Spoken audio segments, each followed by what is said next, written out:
ಈಗ ನಾವು ಅರುಣಗಿರಿ ಬೆಟ್ಟಕ್ಕೆ ಹೋಗ್ತಾ ಇದೀವಿ. ಅಲ್ಲಿ ಎಷ್ಟು ದಟ್ಟ ಕಾಡ್ ನೋಡ್ರಿ, ವೆದರ್ ಯಾವ ತರ ಇದೆ ಅಂತ ಮೊದಲನೇ ಸ್ಟೆಪ್ ಹತ್ತಾ ಇದೀವಿ, ನೀವು ನೋಡ್ತಾ ಇರ್ಬೋದು. ಹಾಯ್ ಹಲೋ ನಮಸ್ಕಾರ. ಇವತ್ತು ನೀವು ಟೈಟಲ್ ನೋಡ್ತಿರೋ ಹಾಗೆ 3ನೇ ದಿನಕ್ಕೆ ಬಂದಿದ್ದೀವಿ. 2ನೇ ದಿನ ಏನಂತ ಇಂಟ್ರೆಸ್ಟಿಂಗ್ ಆಗಿರಲಿಲ್ಲ, ನಮಗೆ ಕಿಚನ್ ಡಿಪಾರ್ಟ್ಮೆಂಟ್ ಇತ್ತು. ಹಾಗಾಗಿ ಕಿಚನ್ ಡಿಪಾರ್ಟ್ಮೆಂಟ್ ಅನ್ನ ಮುಗಿಸ್ಕೊಂಡು ಅಲ್ಲಿ ಫೋನ್ ಯೂಸ್ ಮಾಡಕ್ ಆಗ್ತಿರ್ಲಿಲ್ಲ. ಈಗ ಆ ಬೆಟ್ಟದ ಹೆಸರೆಂತ? ಅರುಣಗಿರಿ. ಈಗ ನಾವು ಅರುಣಗಿರಿ ಬೆಟ್ಟಕ್ಕೆ ಹೋಗ್ತಾ ಇದೀವಿ. ಅಲ್ಲಿ ಒಂದು 700 ಸ್ಟೆಪ್ಸ್ ಇದೆ ಅಂತ ಹೇಳಿದ್ರು. ನಾನು ನೋಡಿಲ್ಲ. ಆ ಸ್ಟೆಪ್ಸ್ ಅನ್ನ ಹತ್ಕೊಂಡು ಅಲ್ಲಿ ಒಂದು ರೋಡ್ ಇದೆ. ಅಲ್ಲಿ ಈ ಕಣ್ಣಲ್ಲಿ ಇನ್ನೀ ಏನೇನ್ ನೋಡ್ಬೇಕೋ ಕಾಣೆ. ಕಲ್ಲಾರ್ಸೋಂಥ ಕೆಲಸ ನಮ್ದು ಇವತ್ತು. ಅಲ್ಲಿ ಕಲ್ಲಾರಿಸಿ ಅಲ್ಲಿ ತಿಂಡಿ ತಿನ್ಕೊಂಡು ಮತ್ತೆ ವಾಪಸ್ ಇಲ್ಲಿ ಬಂದು ಮತ್ತೊಂದಿಷ್ಟು ಆ್ಯಕ್ಟಿವಿಟೀಸ್ಗಳಿರ್ತವೆ. ಆ ಆ್ಯಕ್ಟಿವಿಟೀಸ್ ಏನು ಅಂತ ಹೇಳಿ ಇವತ್ತಿನ ವಿಡಿಯೋದಲ್ಲಿ ಹೇಳ್ತೀನಿ. ಇವತ್ತು ಅಂಥ ಟಯರ್ಡ್ ಆಗುವಂಥ ಕೆಲಸ ಏನಿಲ್ಲ ಅಂದ್ಕೊಂಡಿದ್ದೀನಿ. ನೋಡೋಣ ಅರುಣಗಿರಿ ಬೆಟ್ಟದಲ್ಲಿ ವ್ಯೂ ಹೇಗಿರುತ್ತೆ ಅನ್ನೋದು ನನಗೂ ಗೊತ್ತಿಲ್ಲ.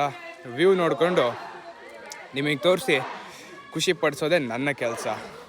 ನಾವೀಗ ಒಬ್ಬರು NSS ಅಚೀವರ್ ಜೊತೆಗಿದ್ದೀನಿ. ಇವ್ರ ಹೆಸರು ನೇಹಾ ಅಂತೇಳಿ. ಇವರ ಅಚೀವ್ಮೆಂಟನ್ನು ನಾನೇನು ಹೇಳೋದು, ಇವರೇ ಹೇಳ್ತಾರೆ. ಅಕ್ಕ ನೀನು ಅಚೀವ್ಮೆಂಟ್ ಹೇಳಿ NSS ಅಲ್ಲಿ.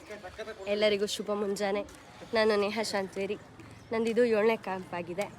VC camp 3, IC camp 2, NSC camp 1. NSC camp ತುಂಬ ಡಿಫ್ರೆಂಟ್, ಯಾಕಂದರೆ ಅದನ್ನು ನಾನು ಮಾಡಿದ್ದು ಔಟ್ ಆಫ್ ಸ್ಟೇಟಲ್ಲಿ, ಗುಜರಾತಲ್ಲಿ. NSS ತುಂಬ ಆಪರ್ಚುನಿಟಿ ಕೊಟ್ಟಿದೆ ನನಗೆ, ಥ್ಯಾಂಕ್ ಯು. ATNCC ಕಾಲೇಜು ಮತ್ತು ಕುವೆಂಪು ಯೂನಿವರ್ಸಿಟಿಲಿ 2 IC ಕ್ಯಾಂಪ್ ಆಗಿದೆ. ಇದು ನನ್ನ 4ನೇ VC ಕ್ಯಾಂಪ್. ಅದು ನಮ್ಮ ಮಾರ್ಗದಲ್ಲಿ ಆಗ್ತಾ ಇದೆ.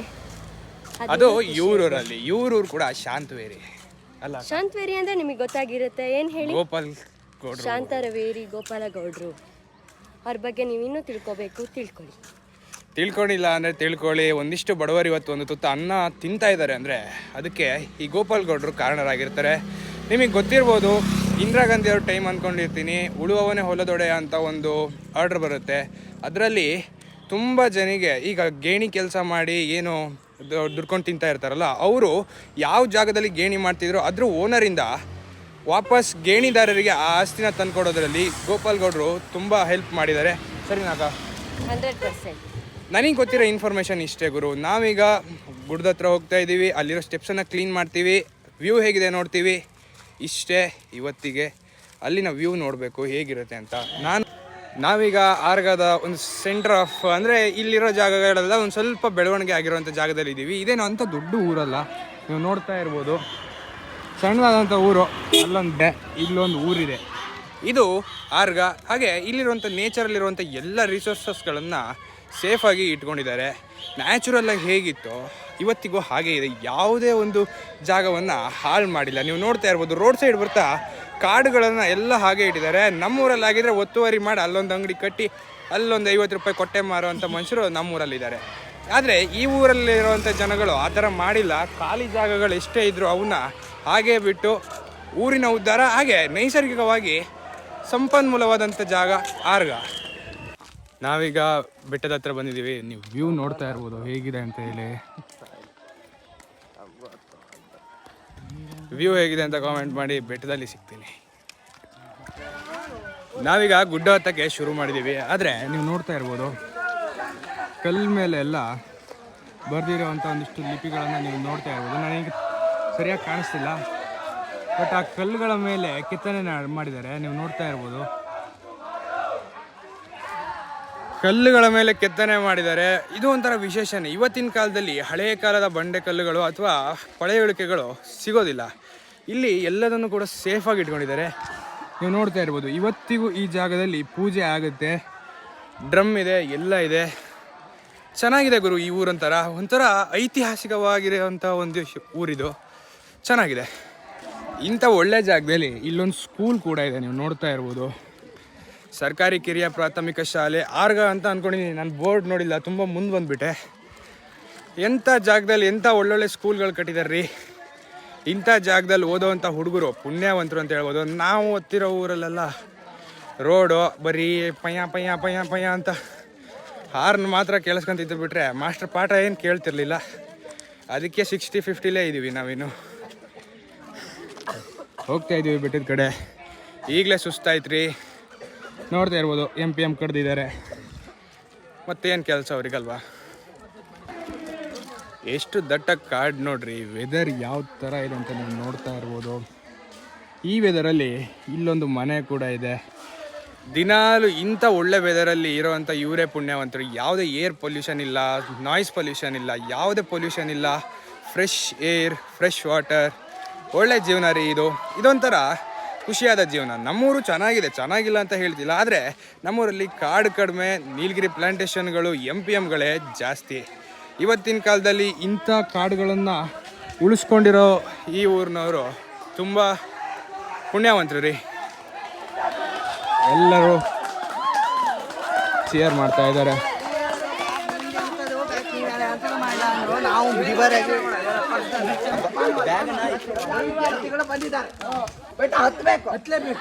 ಸಾವಿರ ಮೆಟ್ಟಿಲುಗಳಿದೆ ಅಂತೆ.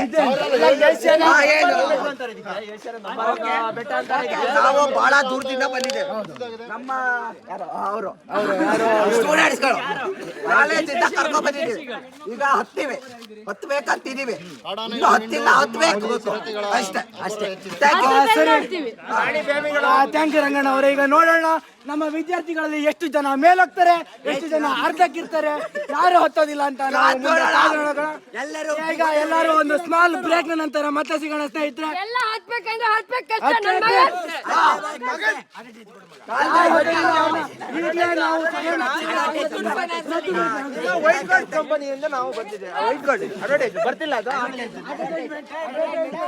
ಕಣ್ಣಿಗೆ ಕಾಣದಿರೋ ಪ್ರತಿಭೆಗಳು ರೀ ಇವು. ಎಂತೆಂಥ ಪ್ರತಿಭೆಗಳು ನಮ್ಮ ಮಲೆನಾಡು ಸೈಡಲ್ಲಿ ನೀವು ನೋಡ್ತಾ ಇರ್ಬೋದು.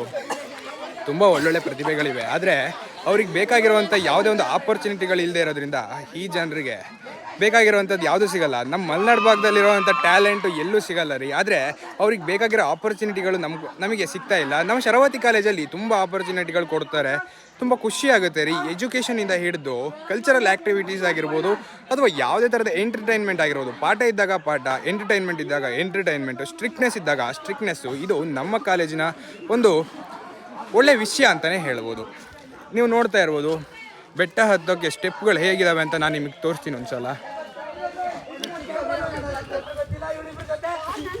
ನೀವು ನೋಡ್ತಾ ಇರ್ಬೋದು ಇದೆ ಈ ಬೆಟ್ಟದ ಸ್ಟೆಪ್ಸ್ಗಳು. ಆಲ್ಮೋಸ್ಟ್ 750 ಸ್ಟೆಪ್ಗಳಿದ್ದಾವೆ. ನಾವೀಗ ಹತ್ತಕ್ಕೆ ಶುರು ಮಾಡ್ತೀವಿ. ಹತ್ತಬೇಕಾದ್ರೆ ಸಿಗೋಣ. ಮೊದಲನೇ ಸ್ಟೆಪ್ ಹತ್ತಾ ಇದ್ದೀವಿ. ನೀವು ನೋಡ್ತಾ ಇರ್ಬೋದು ವ್ಯೂ ಹೇಗಿದೆ ಅಂತ. ನೋಡೋಣ ಫೈನಲ್ಲು ಎಂಡಿಗೆ ಹೋಗೋರೊಳಗೆ ನಮ್ಮ ಕತೆ ಏನಾಗುತ್ತೆ ಅಂತ ಗೊತ್ತಿಲ್ಲ. ನೋಡೋಣ ಬನ್ನಿ. ಇಲ್ಲಿದ್ದಾರೆ ನಮ್ಮ ಫ್ರೆಂಡ್ಸ್ ಎಲ್ಲ ಇಲ್ಲೇ ಇದ್ದಾರೆ.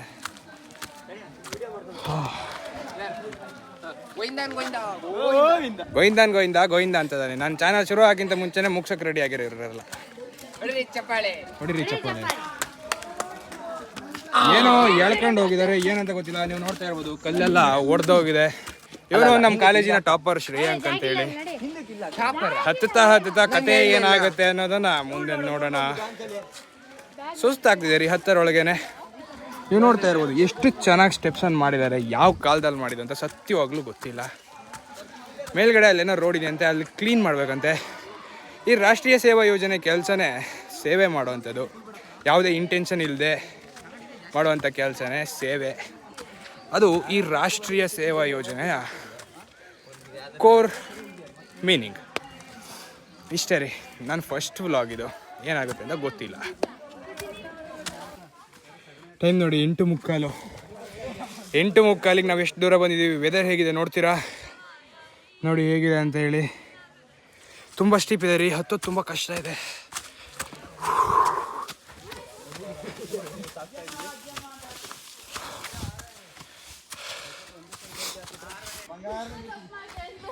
ಫೈನಲಿ ಪೂರ್ತಿ ಗುಡ್ಡ ಹತ್ತಿದ್ವಿ. ನಾನು 300 ಅಂದ್ಕೊಂಡೆ. Almost 750 step ಹತ್ತಿದ್ದೀವಿ.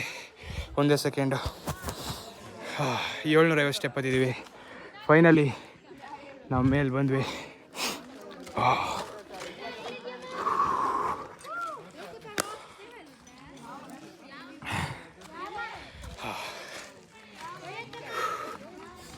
ವೆದರ್ ಚೆನ್ನಾಗಿದೆ. ನೀವು ನೋಡ್ತಾ ಇರೋ ಹಾಗೆ ನಾವೀಗ ಈ ದೇವಸ್ಥಾನದ ಹತ್ರ ತಲುಪಿದ್ದೀವಿ. ಈ ಗುಡ್ಡದ ಮೇಲೆ ದೇವಸ್ಥಾನ ಇದೇ ಇರೋದು. ಅಕ್ಕ, ಯಾವ ದೇವಸ್ಥಾನ ಇದು? ಇದು ಲಕ್ಷ್ಮೀ ವೆಂಕಟರಮಣ ದೇವಸ್ಥಾನ ಅಂತ ಹೇಳಿ ಅರುಣಗಿರಿ. ಇದನ್ನ ತಿರುಪತಿ ಅಣ್ಣ ಅಂತ ಹೇಳಿದ್ದಾರೆ. ಅಲ್ಲಿ ಇದ್ರ ಪಕ್ಕನೇ ಅಲ್ಲಿ ತಿರುಪತಿಗೆ ಅವ್ರು ಹಾರಿರೋ ಪಾದರಕ್ಷೆದ ಅಚ್ಚಿದೆ ಒಂದು ಕೆಳಗಡೆ ನೋಡಿದ್ವಲ್ಲ, ಅಲ್ಲಿದೆ. ಆಮೇಲೆ ಅವರು ಇಲ್ಲಿಂದ ಕಾಲನ್ನಿಟ್ಟು ಹಾರಿರೋ ಕೋಲಿನ ಅಚ್ಚು ಕೂಡ ಇದೆ. ಇವಾಗಲೂ 11 ಗಂಟೆಗೆ ಪ್ರತಿನಿತ್ಯ ಇಲ್ಲಿ ಪೂಜೆ ಆಗುತ್ತೆ. ಈ ದೇವಸ್ಥಾನಕ್ಕೆ 700 ಮೆಟ್ಲು ಕೆಳಗಡೆಯಿಂದನೇ ನೀರು ತಗೊಬಂದು ಇದಕ್ಕೆ ದಿನ ಅಭಿಷೇಕನ ಮಾಡ್ತಾರೆ. ತುಂಬ ಪ್ರಸಿದ್ಧಿಯಾಗಿದೆ ಈ ದೇವಾಲಯ. ವಾತಾವರಣ ಅಂತೂ ತುಂಬ ಚೆನ್ನಾಗಿದೆ, ವೆದರ್ ತುಂಬ ಚೆನ್ನಾಗಿದೆ. ನಾವೇನು 700 ಮೆಟ್ಲುಗಳನ್ನು ಹತ್ಕೊಂಡು ಬಂದ್ವಲ್ಲ, ಆ ಮೆಟ್ಲುಗಳಲ್ಲಿ ಡೈಲಿ ಒಬ್ಬರು ಭಟ್ರು ನೀರು ತೊಗೊಂಡು ಬಂದು ಇಲ್ಲಿ ಪೂಜೆ ಮಾಡ್ತಾರೆ. ಇಲ್ಲಿ ಯಾವುದೇ ನೀರಿನ ಬೋರ್ವೆಲ್ ಆಗಲಿ ಬಾವಿ ಆಗಲಿ ಯಾವುದೂ ಇಲ್ಲ. ನೀವು ನೋಡ್ತಾ ಇರ್ಬೋದು ವೆದರ್ ಹೇಗಿದೆ ಅಂತ ಹೇಳಿ. ಈಗ ನಮ್ಮ ಕ್ಲೀನಿಂಗ್ ಶುರು ಆಗುತ್ತೆ. ಅದನ್ನೆಲ್ಲ ಎಂಥ ವೀಡಿಯೋ ಮಾಡೋದಲ್ವಾ, ನಾವು ಸೇವೆ ಮಾಡೋದನ್ನ ತೋರಿಸ್ಕೋಬಾರ್ದು. ತೋರಿಸ್ಕೊಂಡು ಕೆಲಸ ಮಾಡೋದನ್ನ ಸೇವೆ ಅನ್ನಲ್ಲ. ಎಡಗೈಯಲ್ಲಿ ಮಾಡಿದ್ದು ಬಲ್ಗೈ ಗೊತ್ತಾಗಬಾರ್ದು, ಬಲ್ದ ಕಿವಿ ಕೇಳಿದ್ದು ಎಡದ ಕಿವಿ ಕೇಳಬಾರ್ದು ಅಂತಾರಲ್ಲ. ನಾವು ಸೇವೆ ಮಾಡಿದ್ದು ನಿಮಗೆ ಯಾಕೆ ತೋರಿಸ್ಬೇಕಲ್ವಾ. ಅಲ್ಲಿ ಅಕ್ಕ ಒಂದು ಪಾದ ಇದೆ ಅಂತ ಹೇಳ್ತಿದ್ಲು, ವೆಂಕಟರಮಣ ಸ್ವಾಮಿ ಕಾಲಿಟ್ಟಿರೋದು ಅಂತ ಹೇಳಿ. ನೀವು ನೋಡ್ತಾ ಇರ್ಬೋದು, ಇದೇ ಆ ಪಾದ. ಇಲ್ಲಿಂದ ಅವರು ಇಲ್ಲಿಗೆ ತಿರುಪತಿಗೆ ಹಾರಿರೋಕ್ಕೆ ಇದು ಪಾದ ಅಂತ ಹೇಳಿ ಅವ್ರು ಹೇಳ್ತಿದ್ದಾರೆ. ನನಗೆ ಕರೆಕ್ಟಾಗಿ ಗೊತ್ತಿಲ್ಲ, ಇದೆ ಅಂತ ಅವ್ರು ಹೇಳಿದ್ದಾರೆ, ನನಗೆ ಕರೆಕ್ಟಾಗಿ ಗೊತ್ತಿಲ್ಲ. ನಿಮಗೇನಾದರೂ ಈ ದೇವಸ್ಥಾನದ ಇತಿಹಾಸವನ್ನು ತಿಳ್ಕೊಬೇಕು ಅಂದರೆ ನೆಕ್ಸ್ಟ್ ಬರೋ ಕ್ಲಿಪ್ಪಲ್ಲಿ ನಮ್ಮ ಕಾಲೇಜಿನ ಸ್ಯಾನ್ಸ್ಕ್ರಿಟ್ ಸರ್ ಇದ್ರ ಪೂರ್ತಿ ಇತಿಹಾಸನ ಹೇಳ್ತಾರೆ. ನಿಮಗೆ ಇತಿಹಾಸ ತಿಳ್ಕೊಬೇಕು ಅಂದರೆ ಈ ವಿಡಿಯೋನ ನೋಡ್ಬೋದು. ಇಲ್ಲಾಂದರೆ ನೆಕ್ಸ್ಟು ಆಲ್ಮೋಸ್ಟ್ 2 ಮಿನಿಟ್ಸ್ ಏನು ಇವ್ರು ಮಾತಾಡಿದ್ದಾರೆ, ಅದನ್ನು ಸ್ಕಿಪ್ ಮಾಡಿ ಉಳಿದಿರೋ ವಿಡಿಯೋನ ಎಂಜಾಯ್ ಮಾಡಿ. ವೆಂಕಟರಮಣ ಸ್ವಾಮಿ ಅಂತ ಹೇಳಿ ಇಲ್ಲಿ ಪ್ರತಿಷ್ಠಾಪನೆ ಮಾಡಿರೋದು. ಹಿಂದೆ ಇಲ್ಲಿ ಅರುಣ ಮಹರ್ಷಿಗಳು ಅಂತ ಹೇಳಿದ್ರು, ಅವರು ತಪಸ್ಸು ಮಾಡಿರೋ ಜಾಗ ಮತ್ತೆ ಅವರು ಪ್ರತಿಷ್ಠಾಪನೆ ಮಾಡಿರೋದು. ಹಾಗಾಗಿ ಇದು ಅರುಣಗಿರಿ ಅಂತ ಹೇಳಿ ಒಂದು ಹೆಸರು ಬರ್ತಾ ಹೋಯ್ತು. ಕಾಲ ಕಳೆದಂತೆ ನಂತರ ಏನಾಯ್ತು ಅಂತ ಹೇಳಿದ್ರೆ, ಕೆಳದಿ ಮನೆತನದವರಾಗಿರ್ಬೋದು, ಮತ್ತೊಂದಿಷ್ಟು ಜನ ವಿಜಯನಗರ ಸಾಮ್ರಾಜ್ಯದವರಾಗಿರ್ಬೋದು, ಅವ್ರು ಏನು ಮಾಡಿದ್ರು, ಹಂತವಾಗಿ ಏನು ಮಾಡಿದ್ರು, ಇದನ್ನ ಜೀರ್ಣೋದ್ಧಾರ ಮತ್ತು ಒಂದಿಷ್ಟು ಇದ್ರ ಕೆಲಸಗಳನ್ನು ಮಾಡ್ಕೊಂತ ಬಂದರು. ಇದು ಪ್ರತಿ ವರ್ಷ ಅಂತ ಹೇಳಿದ್ರೆ ಪ್ರತಿ ವರ್ಷದಲ್ಲಿ ಬರುವಂತಹ ಶ್ರಾವಣ ಮಾಸ ಇಲ್ಲಿ ವಿಶೇಷವಾಗಿರ್ತಾ ಹೋಗುತ್ತೆ.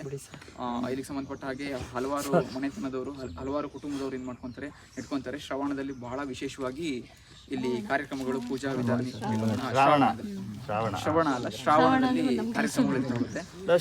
ಹಿಂದೆ ಏನಾಗಿತ್ತು ಅಂತ ಹೇಳಿದ್ರೆ, ಒಂದು ಕಥೆಯ ಪ್ರಕಾರ ವೆಂಕಟೇಶ್ವರ ಸ್ವಾಮಿ ದೇವರಿದಾರಲ್ಲ, ಅವ್ರು ಏನ್ ಮಾಡ್ತಾರೆ ಅಂದ್ರೆ ಇಲ್ಲಿದ್ದವಾಗ ಏನ್ ಮಾಡಿದ್ರು ಅಂತ ಹೇಳಿದ್ರೆ, ಊರ್ಗೋಲು ಅಂತ ಹೇಳ್ತೀವಲ್ಲ, ಆ ಊರುಗಳನ್ನ ಇಲ್ಲಿ ಊರಿ ಅಲ್ಲಿ ಇದೆ, ಅಲ್ಲಿ ನಾವೀಗ ತಿಂಡಿಗೆ ಹೋಗ್ತೀವಲ್ಲ ಆ ಜಾಗದಲ್ಲಿ ಇದೆ. ಆ ಊರುಗಳನ್ನ ಊರಿ ಏನ್ ಮಾಡಿದ್ದಾರೆ, ತಿರುಪತಿಗೆ ಇಲ್ಲಿಂದ ಹಾರಿದ್ದಾರೆ ಅಂತ ಹೇಳಿ ಹೇಳ್ತಾರೆ. ಹಾಗೆ ಇದು ಮೊದಲನೇ ತಿರುಪತಿ ಅಂತ ಹೇಳಿ ಇದನ್ನ ಮಿಸ್ ಮಾಡ್ತಾ ಹೋಗ್ತಾರೆ. ಅದಕ್ಕೊಂದು ಐತಿಹ್ಯ ಇರ್ತಾ ಹೋಗ್ತದೆ. ಇದು ಸ್ಥಳದ ಮಹತ್ವ. ಅಕ್ಷಯ ತೆರಿಗೆ ದಿನ ಪ್ರತಿ ವರ್ಷ ಅಕ್ಷಯ ತೆರಿಗೆ ದಿವಸ ಪ್ರತಿ ವರ್ಷ ಏನಾಗುತ್ತೆ ಅಂದ್ರೆ ರಥೋತ್ಸವ ಇರುತ್ತೆ. ಆ ರಥೋತ್ಸವ ಬಹಳ ವಿಜೃಂಭಣೆಯಿಂದ ಏನಾಗುತ್ತೆ, ಅದ್ದೂರಿಯಿಂದ ಏನಾಗುತ್ತೆ ನಡೀತಾ ಹೋಗುತ್ತೆ. ಹಾಗೆ ಇಲ್ಲೇನು ಸುತ್ತಮುತ್ತ ಹಳ್ಳಿಗಳಿದಾವ, ಹಳ್ಳಿಗಳಿಂದ ಏನಾಗುತ್ತೆ ಅಂದ್ರೆ ಎಲ್ಲಾ ಕುಟುಂಬದವರು, ಹಾಗೆ ಮದುವೆ ಆದವರು ಅಂತ ಹೇಳಿದ್ರೆ ಈ ಸಂಬಂಧಪಟ್ಟ ಕುಟುಂಬದವರು, ನೆಕ್ಸ್ಟ್ ನಾವು ಮದುವೆ ಆದ್ರೂ ಸಹ ಬರ್ತೀವಿ.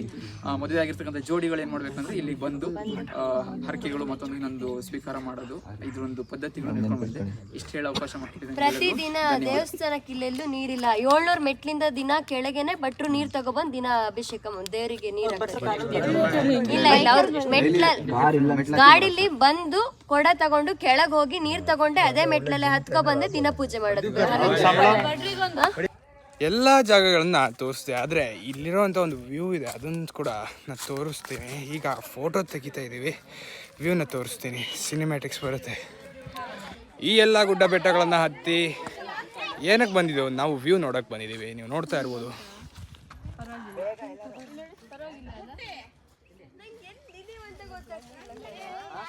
ಸಿನಿಮ್ಯಾಟಿಕ್ಸ್ ಬರುತ್ತೆ, ಸಿನಿಮ್ಯಾಟಿಕ್ಸನ್ನು ನೋಡಿಕೊಂಡು ಹೇಗಿದೆ ಅಂತೇಳಿ ಕಾಮೆಂಟ್ ಮಾಡಿ.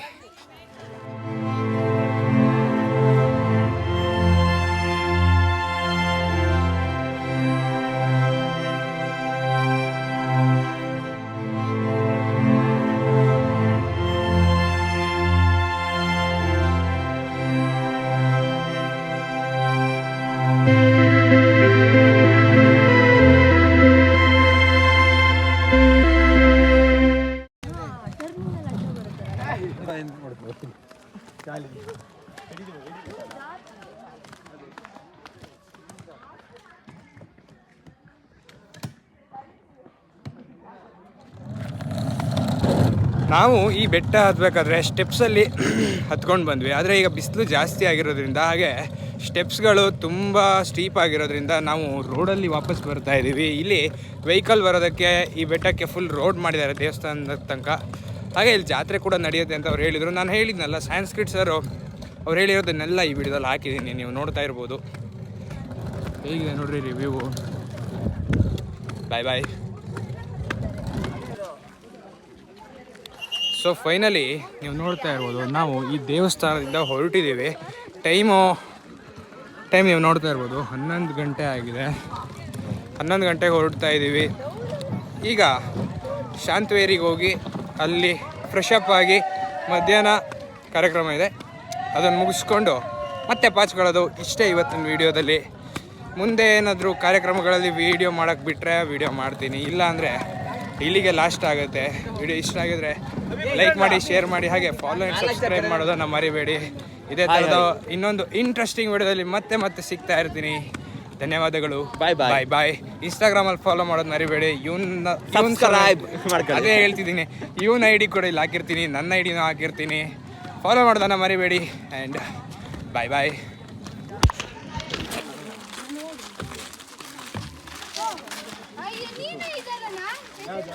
ಬಂದ್ವಿ ಗುರು, ಅಂತೂ ಇಂಥ ಡೆಸ್ಟಿನೇಷನ್. ನಮ್ಮ ಶಾಂತವೇರಿಗೆ ಬಂದ್ವಿ, ಸುಸ್ತಾಗಿದೆ.